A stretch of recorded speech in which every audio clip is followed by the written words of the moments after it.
very good morning to the August gathering, and good morning to the people on the dais.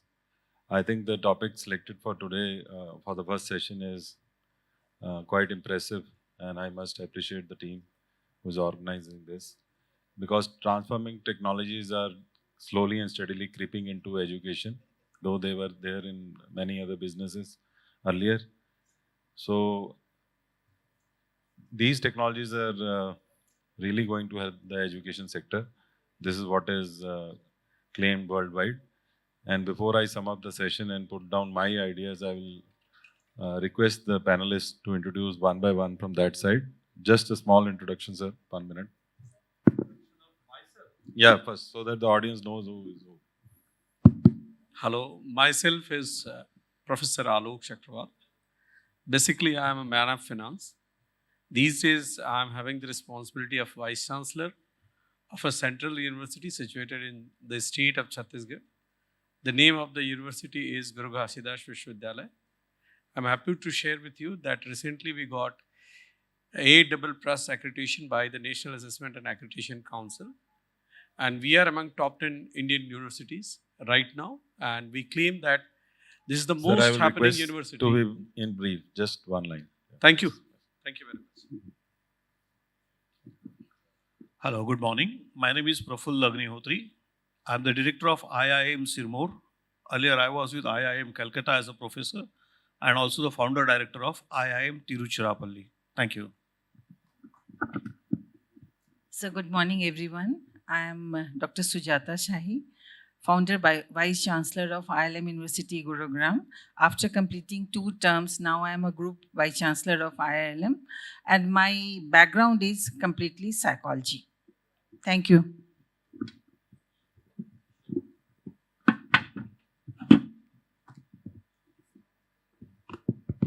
Okay. Good morning. Dr. M.L. Gaur is here. I am Vice Chancellor of Dr. C.B. Raman University, Patna, in Bihar. It's a part of IISECT group. We have 25,000 students. I'm basically a hydrologist, PhD in hydrology from IIT Roorkee 25 years back, and had an experience of 40 years in Government of India. Thank you very much. I'm Dr. Sonal Sisodia, and I'm heading this business management school, which is based in Indore, MP. We have a daily college society, and the daily college school is 151 years old. So it's a legacy in itself. Our management institute is comparatively new, and it's a pleasure to be here amongst all the stalwarts today. Thank you. Yeah, I am Dr. Vikas. Right now, I am Director General with IMS Noida. Earlier, I was Pro Vice Chancellor with SGT University and Campus Director with CGC. So coming back to the topic, so Professor Alok, my first question will be to you. What are the different transforming technologies that are there in education right now, and how they are going to impact the old education system? We are talking about the technology. Technology has been intervening in higher education from the very beginning. The problem is that our adaptation pace is very slow. And AI, we are talking a lot about AI. Google Classroom, many things had been introduced for long back. MOOCs is already there for last 2 decades, more than 2 decades. And University Grants Commission has given you the opportunity to take 40% of the credits from the online resources like NPTEL and MOOCs and SWAMs and all that. So these technologies, as a teacher, we need to have in our day-to-day teaching learning process. And it's not public versus private sector kind of pace and adoption. As a country, very soon the global universities are going to start their campuses here in India, and from that day we will understand the difference of the technology. It is not the list of the technology. You have to be updated. Every next day you have to pick up. So the thing is that I'm going to take 100 numbers of softwares and technology. That is not important. Important is that whatever comes, you are the number one first. Yeah. Professor Agnihotri, I will like you to throw some light over this because we were not able to understand what new technologies we are looking into. Okay. I agree with Professor. The technology is here, technology was there, and technology will always be there. Okay? It's up to us to adopt it. Like just now when I heard the keynote speaker, it was a very good idea. Why not use AI for correction of papers and assignments? It's a very good idea. I just noted down that idea.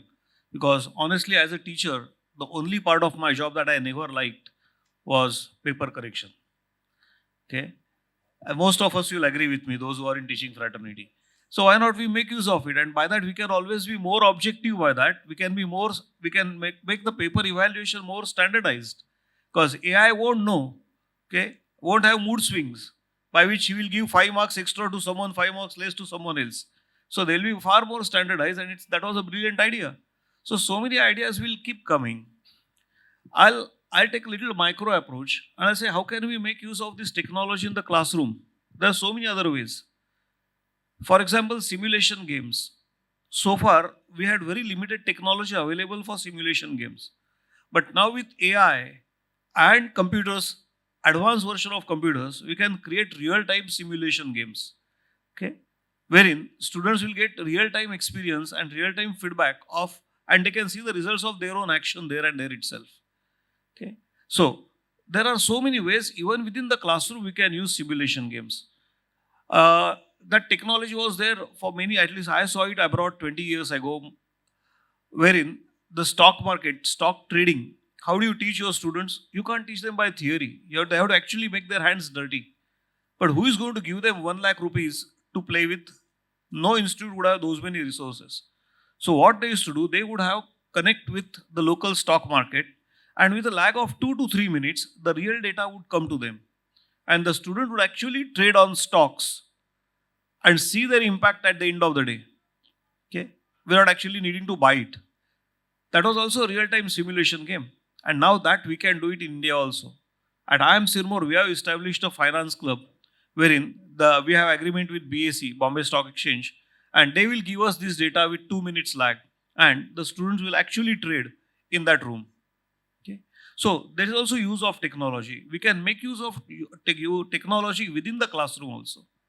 All those who are teachers would know the attention span is now coming down. Earlier we used to say 1.5 hours. Today the psychologist will say it is 1 hour 15 minutes. I was delivering a session for some IAS officers recently in their training module, and I realized after 1 hour they started asking me for a break, though it was an interactive session. Okay. So attention span is coming down. The issue is how do we retain that attention and make maximum of it and give them maximum so that they will learn within that period. Okay. Cases. Earlier we used to give, Harvard used to give 25-40 pages of hardbound books. Honestly, some of those cases were written so badly that I remember one case when I went to IIM Calcutta, they were using those cases, so I had to learn. The name of that case, it is still there, Callaway Golf Company. I slept thrice while reading that case. Okay, and did not make any sense to me because I have never played golf in my life. I don't even know what is meant by golf. I couldn't relate to anything in that case. And then naturally, how do you expect the students to connect to that case if they don't know what is golf? Okay, and then Harvard has also now realized it. If you see, the new Harvard cases are shorter, crisper. They are now coming out with audio-visual cases. Okay, not just cases in writing. And that's how we can use technology in the classroom at micro level also to enhance that teaching and learning process. And it is interesting for both teacher as well as the students. Thank you. Thank you, sir. Thank you. Well said, Agnihotri ji, because as far as simulations nowadays is concerned, it's a long time back that Indian Air Force pilots were being trained on simulation, and now we are training students using simulation in the classroom. It's not different, but yes, technology being imbibed with the educationists is really good. And this is really going to help the students to get market ready, because there are many things which you cannot teach on the board or maybe through projectors or maybe through PowerPoints. Because when you get the student to play games on simulation, so he actually gets engrossed, and then he can have the real-time experience of maybe the startups. He can make business plans. He can actually feel himself that he's an entrepreneur and he's the owner of the company. And then whatever the losses will be there, the losses will actually exist in the game. And then he will have to think over it, how and what could have been done to avoid those losses. So I'll throw some more light over that. And Ms. Sujata, my question to you is that how do you think these transforming technologies can help in collaboration and innovation? Collaboration? Innovation. Yeah. So we all know digital technology or technology has changed the completely education landscape in India. And after COVID, we all realized the importance of technology in teaching learning, and the way moderator asked about innovation, we all realized and we implemented. Maybe certain challenges we faced at that point of time. Now we are going gradually tuned with the system. Our keynote speaker, he talked about like so many benefits of AI in schools, but I'm taking the same thing we have in colleges, higher education also. I'm taking innovation and innovation at different level at any education system, either secondary or higher secondary or college education. The first is curriculum. We have changed our, now we are teaching in a hybrid mode. That is also a help of technology, and this is the innovation. We are designing our course in synchronous and asynchronous mode, where the benefit of the student engagement is they have their own pace to learn, and we can give focus on each and every individual. The admin part, we all have LMS in our institutions. Entry to exit is the transparent system for all our stakeholders, and this is due to help of technology. Even your result, somebody was talking about evaluation, now we can talk about result also. You can click the result in one click, or you can publish the result in one click. So administration, the LMS system, that helped a lot. Then the social interaction, we have certain platforms available through technology, MS Team, Zoom, so many other platforms where we can interact day and night at our own pace. So these are certain innovation in our teaching learning process. We have gamification, we have simulation. These are other ways to interact, engage students. And you know, the AR, augmented reality and virtual reality, actually given our student innovative space to see things differently, which were not possible in a manual format. So augmented reality, they can see the things which they were not able to even understand. Now everything is in front of them. They can realize, they can engage with the augmented reality and other gamification items. So these are different levels. We have innovation through technology, either teaching learning, infrastructure. Smart classroom is so interactive right now that we feel during teaching that we are giving something new to our students. They can connect easily with anyone worldwide at any point of time. And the third point which I am giving you, the data-driven teaching learning. This is another immediately, Professor Agnihotri talked about, immediately we are getting data. This is the data-driven economy, and we are teaching through data. So different levels, we have different interventions, innovations through technology, and we have to accept.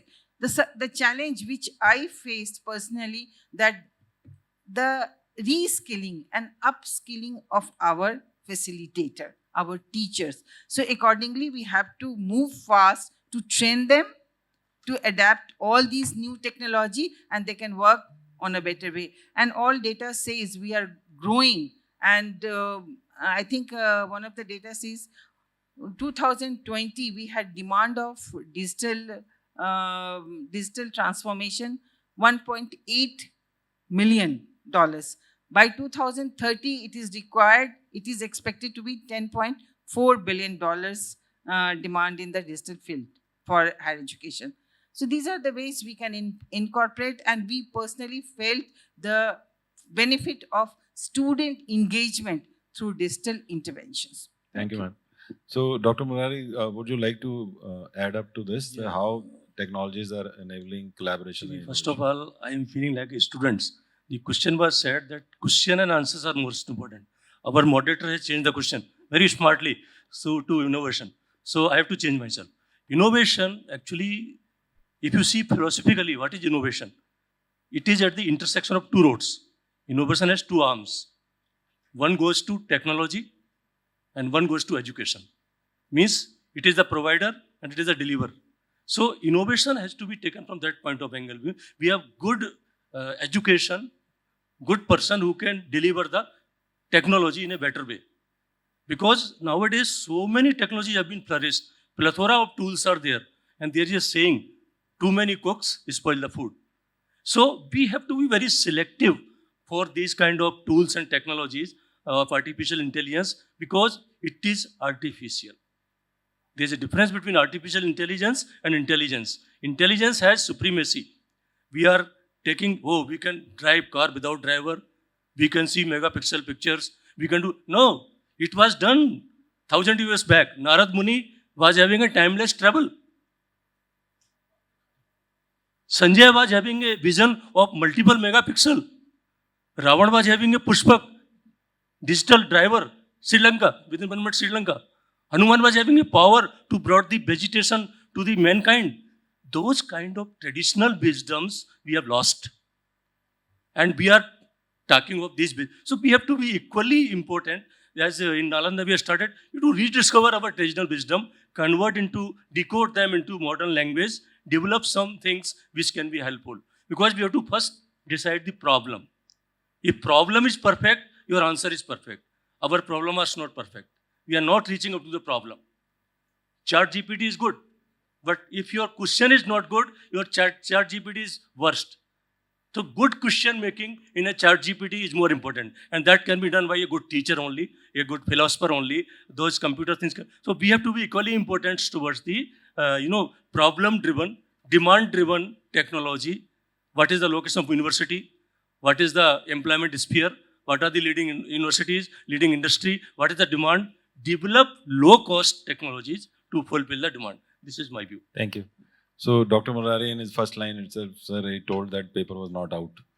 So actually what I meant by collaboration and innovation was that what innovations are being brought into education, because the topic of the day was transformating technologies in education. So let me elaborate this, because once you have technologies imbibed into your this education system, what you can do is the assessment is very quick. Assessment can be different for different kids. There are 60 students in a class, everybody behaves in a different way, everybody has his own learning curve. So what can be done is the curriculum, if one teacher is making a curriculum, he cannot make curriculum for 60 students in a different way. But using AI now, what happens is, I can explain this by a beautiful example, that when you have a Coursera, most of people are aware of Coursera. So what happens is, if you follow one particular course, it will automatically advise you the second course according to your interest. So once that data is fed into the system and your interest areas are outlined, so what happens is the system itself tells you what exactly you can do ahead and how you can improve your education. And the collaboration can be in a way that nobody could have ever imagined, like Professor Agnihotri said, that the Bombay Stock Exchange programs are there, or different Oxford programs are there, Stanford programs are there. Nobody could have imagined 20 years down the line that you could have talked to a professor online at 9 o'clock in the morning, and during your class, he would have taken your class. So there are certain digital classrooms nowadays. IP controlled cameras are there. The cameras can be controlled by the professor at the Oxford, and he can easily talk to the students and maybe monitor the movement also through the movement of the camera. So this was the actually idea behind this question, that in fact, research can also be collaborative now. It's just by the snap of a finger that you can talk to any learned person across the globe using these technologies. And by just showing your interest, you can even see on Google also, when you start scrolling something, it will automatically advise you the next sites. So what happens is, then when you use these technologies in education also, the student is able to create a curriculum for himself. So actually the design your degree program that we have been saying since last 30, 40 years, nobody would have imagined that now it is possible using the technologies. So this was what was the point. Anyway, ma'am, I'd like to ask you one question. That how these transformating technologies can bridge the education gap.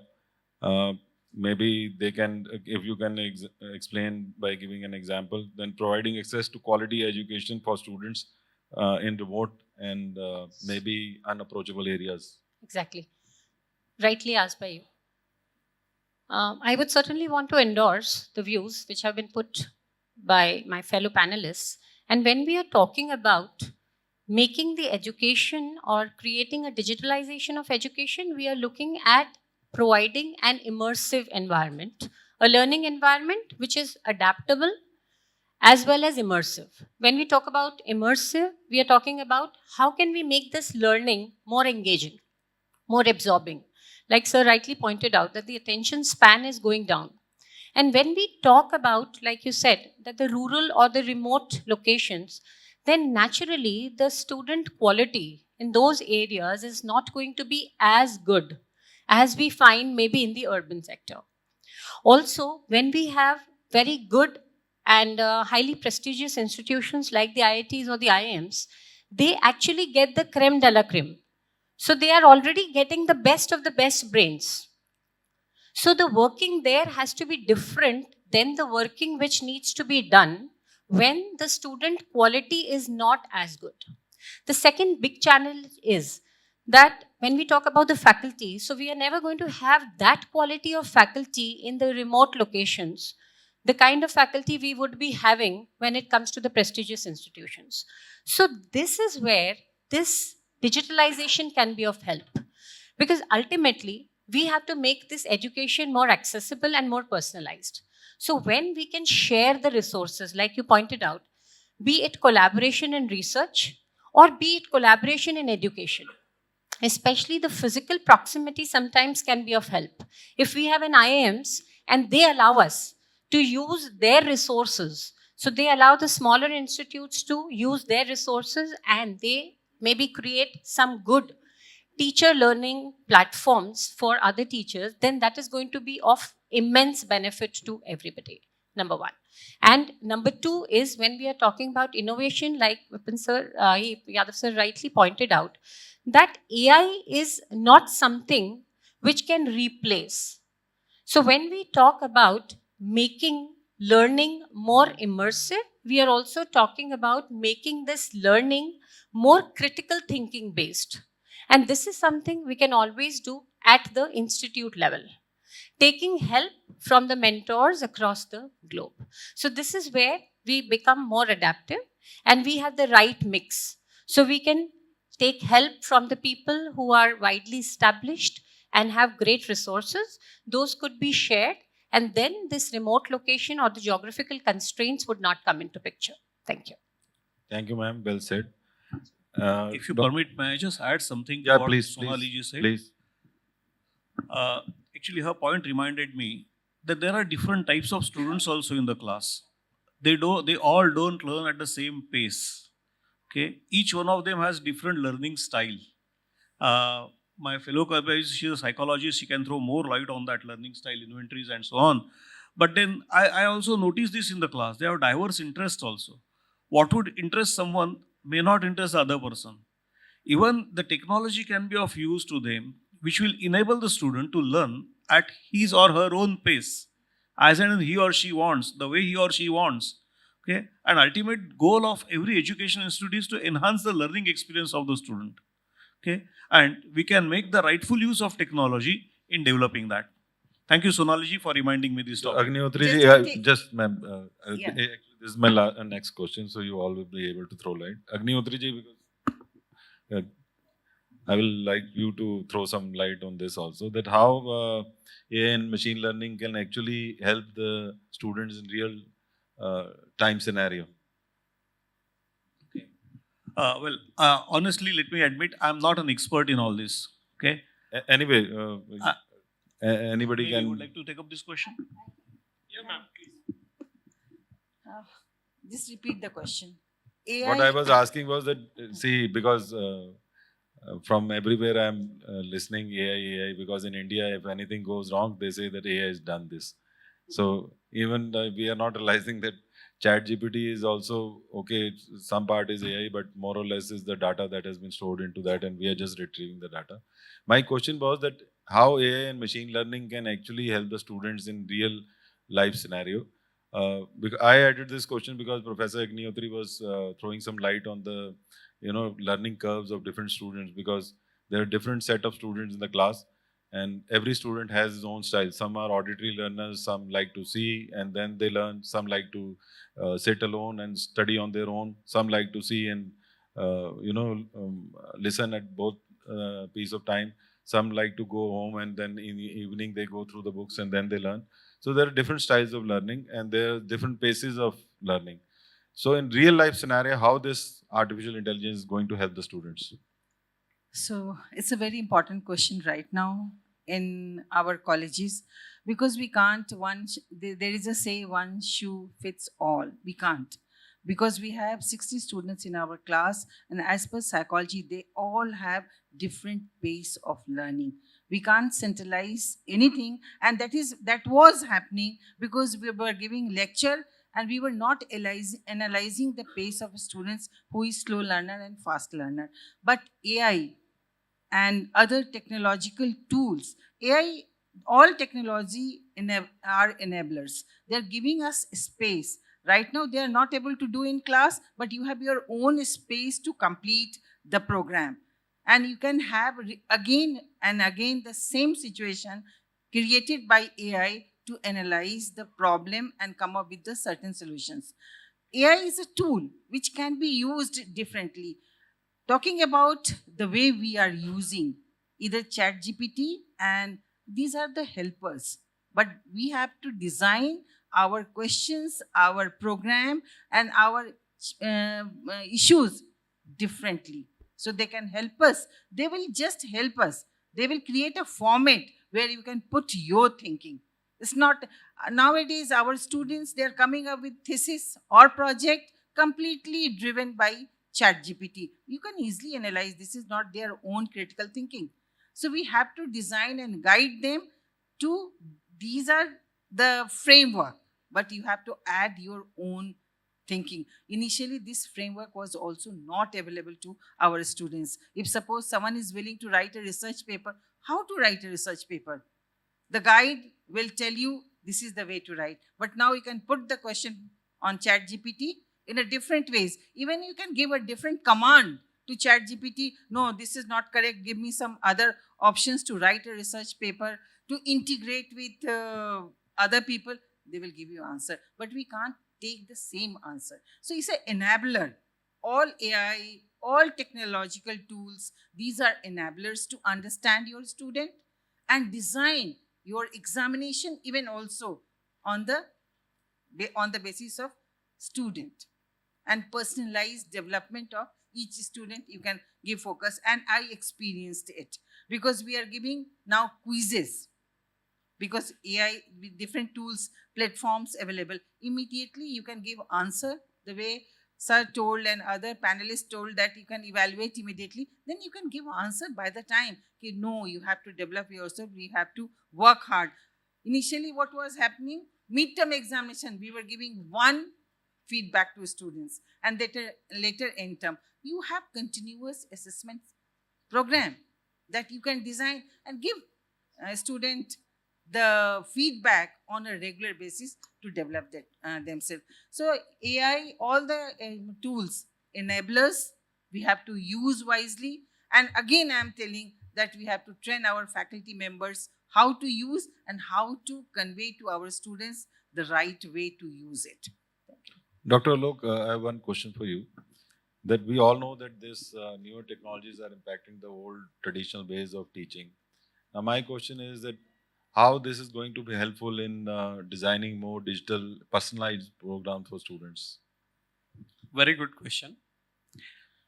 I would like to narrate and mention the role of National Education Policy 2020, putting together this artificial intelligence intervention in our betterment of higher education, I tell you. Earlier, you had a set pattern of doing BA, BSc, BCom and other courses. Even in BSc, you go botany, zoology, chemistry, physics, maths. These were the combinations, and you were not given the freedom to take any other subject. Now, this national education policy gives you the freedom to pick and choose. And you have a cafeteria approach to design your degree. Now, people are talking and boggling upon that they are not aware that how it is going to work. I tell you, last year, National Digital University has been declared. And even in Academic Bank of Credit, you are having the opportunity to design your courses. Now, artificial intelligence will tell you which are the courses suitable to your personality. Sometimes you are confused with that, which course to pick one, which course to go for, which will be good for me, what is my personality, how the course is going to match with me. Now, this AI and Internet of Things and machine learning and all that, whatever name you give, this all putting together are the same thing. But that will analyze your personality. I tell you, here in India, the problem is that we start thinking after +2 or even after the matrix. In Germany, the situation is that fifth class teacher will decide the boy will become a doctor or engineer or painter or a sportsman, whatever. And I tell you, they are paid better than university professors. Their emoluments are better than our university teachers, I tell you. So the thing is that we start thinking late. Now AI will start thinking early. Catch them early, and that will make, I tell you, a big change in Indian education scenario. And now you are going to get what you want to be. It's not like that you are put in a course which is not at all suitable to you, and this AI is going to help you, I tell you. So artificial intelligence, the very beginning note which I told you, we have to be really very much effortful in catching all this technology. We cannot say that old things are going to work. Nobody is going to replace an individual teacher. Harvard has already introduced AI professor in their classroom from this year. And Harvard is teaching there. I mean, here also, some news channels are using AI, intelligence softwares and technologies and all that to read the news items also. But the thing is that you cannot replace individual teaching in the classroom. That's altogether different thing. And I tell you, traditional teaching is going to be costlier than the AI teaching. So AI teaching is going to be inclusive one. It is going to be quality one. It is going to be accessible one. So what is the mandate of national education policy? I'm sure that AI is going to support that. And here is something where we have to be very much aware of. Forget about, as I told you, that private sector, public sector and all that. There is a big threat going to come that international universities or educational institutions, higher education institutions are going to start up. They are set up here in India and you can't stop them. Already 2 Australian universities have been given permission to set up their campuses in Gandhinagar, Gujarat, and there are many more queued up. So AI has its very significant role. And we have to accept it. We cannot, avoid it. We cannot say that, no, individual teaching is more important. This is not. So here we have to accept the reality, in 90s and 80s when computerized railway booking started, people started, opposing that. IRCTC van came. Now you see, 30 years gone, 35 years gone. The thing is that we have to accept the reality. You cannot stop the change. So accepting it will make it better for you, and the Indian higher education scenario will be better. So thank you. So I'm just seeing at the clock in front of me. I will request all the panelists to be very specific. One question is very common to all of you. How these new technologies, especially artificial intelligence, is going to help you to nurture the students in a better way, and how are we expecting there will be quality in education and maybe more retention of students over a particular topic. So, ma'am. As sir rightly pointed out, when we talk about NEP, one of the major goals has been to increase the gross enrollment ratio of the students. Again, I'm talking about the difference between the haves and the have-nots. So this digital divide is something that we have to work on if we want the education to be more accessible. And therefore, when we are saying that how AI can help, it certainly can help, as everybody's been pointing out. The critical thinking aspect can be developed and put forward by the teacher. However, when we are talking about the technology, be it in terms of setting the paper or evaluation of paper, or going ahead by setting up the self-paced courses, then the learning becomes more personalized, number one, self-paced also. And in NEP, this is what we have been talking about, that now there are no longer any specializations. So the education now does not flow only in a particular direction, like maybe becoming an engineer or becoming a doctor, but it is more versatile. And the options after this have grown manifold. Another very important thing is, like now the internships can also take place online. So internship now is a compulsory element for all the NEP students, those who are enrolled in it. And these internships, I think the question was how these technologies are going to bring quality into education. Because when it becomes more accessible, then we have access to better resources in terms of teachers, mentors, and the resources available, maybe the teaching material and other things. Thank you. Dr. Murari, please, a quick addition to this. Actually, this is a very big question. It includes all. You know, we have to understand the AI. What is the wholesome sphere of AI? We are talking the piecemeals. Sometime class, sometime something. Wholesome sphere of AI is to create a good policy. Last point, good policy. And we don't have good policy because we don't have good wisdom. And we don't have good wisdom because we don't have good knowledge. We don't have good knowledge because we are lacking in information. And lastly, we are poor in information because we are very poor in data. So it is a data which is the seed of all the wisdom. Our data must be created with AI in such a way so it can define, redefine, refine the cluster of data, then cluster of policy for that reason. So data generation could be a very good harvest from AI for all sector. So we have to put more effort on the data. If data is good, everything is good. So artificial intelligence has good scope from that point of view. It's a tool. But tool doesn't mean that it is a spanner. You can have plenty of tools. अगर आपकी car खराब होती है तो आप simple Spain से भी खोल सकते हैं, हाइड्रोलिक से भी खोल सकते हैं. जहां सिंपल से काम चल रहा है, आप क्यों जा रहे हैं आर्टिफिशियल पे? So you have to select the tools as per the demand, as per the location. So there must be a matrix of AI solutions for different phases of the education, institution, learning. Teacher can select what is the best in terms of cost. Thank you, Dr. Thank you very much. Dr. Sujata, quick. Looking at the time, just I have one line answer that AI has increased the student engagement. Personally, I feel more than 50% in classroom, because there's certain interventions we have through AI that creates more engagement. Easy accessibility, data-driven analysis. So these are 3-4 points always we have to keep in our mind for our students through AI. Increased accessibility, increased engagement in class, easy accessibility, and data-driven. Thank you, ma'am. Well said. Big round of applause for her. She has nailed it. Dr. Agnihotri, can you add to it how we can expect more quality into education using these new technologies? Sure. It's not just quality, but it can also increase the reach. Quality, most of my colleagues have already mentioned. So it can also increase the reach of education. Okay, education need not be a prerogative and right only for a handful of us who live in and around metro cities. There are places, okay, which are far out of reach of current students. We can even reach out over there.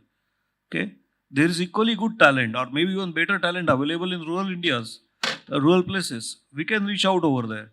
Okay, that can help us. AI can also help us in translating our sessions, okay, into local languages.